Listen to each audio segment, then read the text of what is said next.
रोशनी बच्ची को बार बार कुएं में फेंकती है, मगर बच्ची कुएं में गिरने की बजाय हवा में ऊपर उठते हुए उसके हाथों में वापस लौट आती है।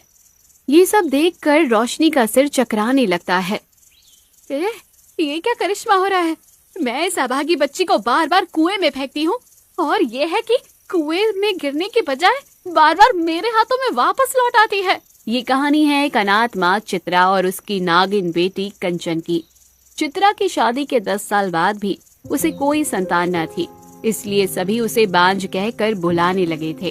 वो सास को फूटी आंख नहीं सुहाती थी। अब मुझे तुझसे कोई उम्मीद नहीं रही है कि तू कभी बच्चा भी जनेगी, क्योंकि तू तो बांझ है, बांझ।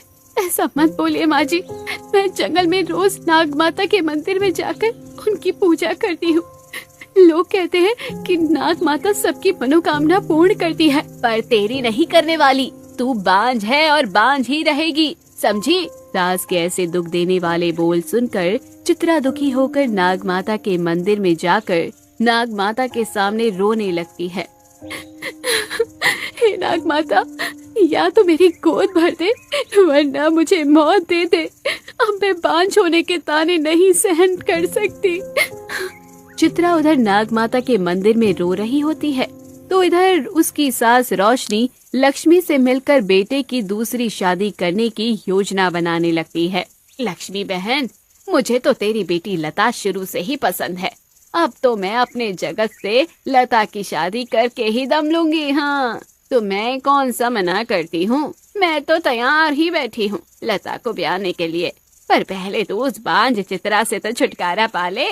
ये काम तो मैं जल्दी ही कर लूंगी, बस तू शादी की तैयारियां कर। लक्ष्मी से उसकी बेटी की शादी की बात पक्की करते ही रोशनी चित्रा को घर से निकालने का माहौल बनाने लग जाती है।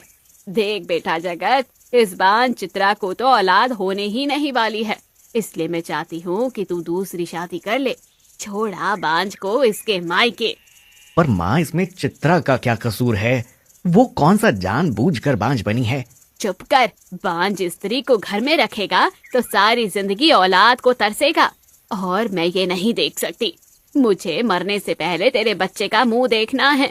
रोशनी रोज रोज ऐसी ही बातें करके जगत और चित्रा के बीच नफरत का बीज बोने में लगी रहती है। मगर इसी बीच एक अनोखी घटना घट जाती है। एक दिन चित्रा नाग माता के सामने औलाद के लिए रो रही होती है कि तभी उसे किसी बच्ची की रोने की आवाज सुनाई देती है। अरे, बच्ची की रोने की आवाज! हे नाग माता, ये क्या चमत्कार है! चित्रा ये कहते हुए मंदिर से बाहर आती है तो दंग रह जाती है। बरगद के पुराने